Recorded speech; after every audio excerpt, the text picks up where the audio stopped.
আসসালামু আলাইকুম। রান্নায় শুভ্রতা চ্যানেল থেকে সবাইকে ধন্যবাদ।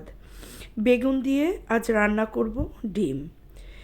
সাধারণত বেগুন থেকে আমরা বিভিন্ন মাছ দিয়ে রান্না করে থাকি, কিন্তু আজ আমি ডিম থেকে এই বেগুন রান্না করছি।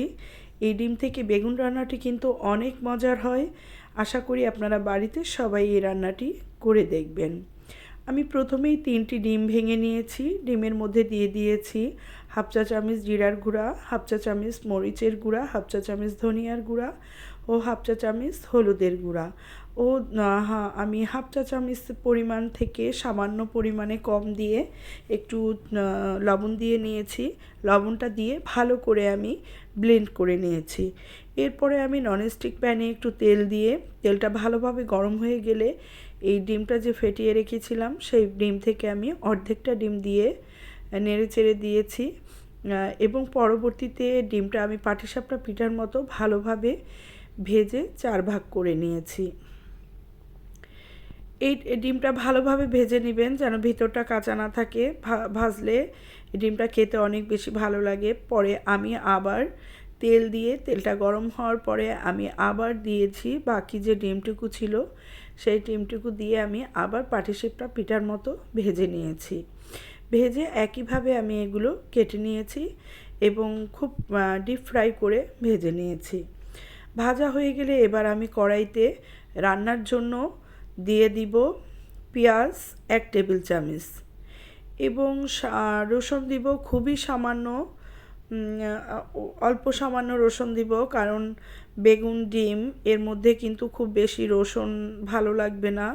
এজন্য আমি সামান্য হাফ চা চামচ পরিমাণে রসুন দিয়েছি এবং দিয়ে দিয়েছি হলুদের গুঁড়া, মরিচের গুঁড়া, সামান্য একটু জিরার গুঁড়া, সামান্য একটু ধনিয়ার গুঁড়া এবং এইগুলো সব কিছু দিয়ে, যেহেতু আমার এই মশলাগুলো বাটা মশলা, ব্লেন্ডার করা মশলা ছিল, যার কারণে মশলার মধ্যে বেশ পানি ছিল। আমি এটা তেলের মধ্যে ছাড়িনি, আমি আগে কড়াইতে এই পানিটা প্রথমে চুলার উপর থেকে টানিয়ে নিয়েছি।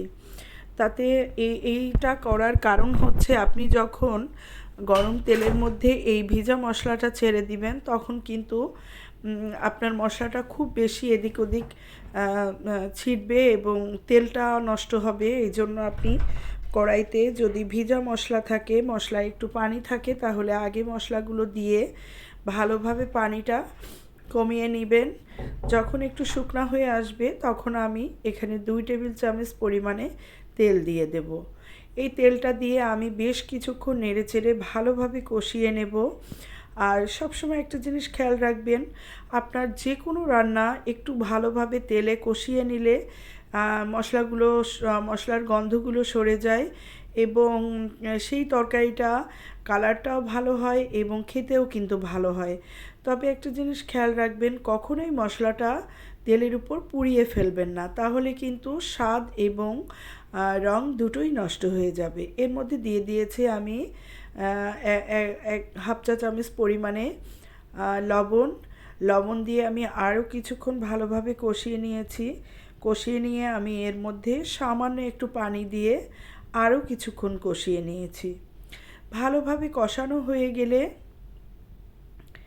আমি এর মধ্যে সামান্য পরিমাণে আলু দিয়ে দিব। ধরেন একটা আলু দিব, আমার এখানে ছিল 2টা বেগুন, আমি 2টা বেগুনের মধ্যে একটা আলু দিয়ে ভালোভাবে কষিয়ে নিয়েছি। যদিও আমার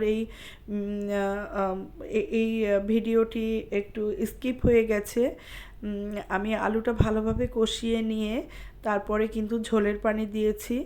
ঝোলের পানি দিয়ে যখন পানিটা ফুটে উঠেছে তখন আমি এর মধ্যে 4-5টি কাঁচা ঝাল চিড়ে দিয়েছি এবং বেগুনগুলো ছেড়ে দিয়েছি। বেগুনগুলো দেওয়ার 5 থেকে 10 মিনিট পর যখন একটু বেগুনগুলো হালকা সিদ্ধ হয়ে আসবে তখন আমি এর উপরে যে ডিমগুলো ভেজে রেখেছিলাম সেইগুলো আমি এই বেগুনের উপর দিয়ে দিয়েছি। আর একটা জিনিস দেখবেন যে আমরা যারা নতুন রান্না করি তারা চেষ্টা করি যে বেগুনগুলো ডুবানোর, আসলে কখনোই প্রথম দিকে বেগুনগুলো কিন্তু পানিতে ডুববে না, এটি ভেসে থাকবে।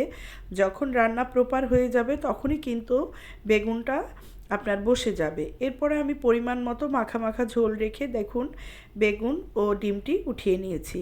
সবাইকে ধন্যবাদ।